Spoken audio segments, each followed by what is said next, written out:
তুই নাইদি বিরোধীরা তো অনেক কক সাও বরক তো সাও গণতন্ত্র করে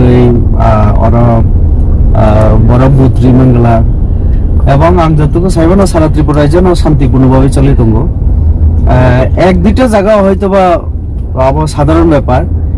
সারা ত্রিপুরায় যেন কাহাম চলে তঙ্গ অর্ব তারপর চান্দ্রিপাড়া স্কুল যেটা ভিজিট থিমানি প্রায় 80% ভোট কাস্টিং মুখা তো সারা ত্রিপুরার জন্য গণতন্ত্র যে অধিকার ভোটাধিকার আবো খাইতুঙ্গ তো কাজে অত্যন্ত খুশি যে বড় অন্তত নকনি নকরে ভোট দিত দর্শক তুই জিতে না আশাবাদী 3 নাম্বার 4 নাম্বার বা আমবাসা 15টা ওয়ার্ড নেমেছি মই আর কয়েকটা ওয়ার্ড 1 নাম্বার 3 নাম্বার হাই অনেকে চাও কিন্তু আং যতক্ষণ নক্ষা 15 জিতি না তুমি তুমি জায়গা অসুবিধা এটা জিতে না 100% আশাবাদী মানে 100% আশাই তুমি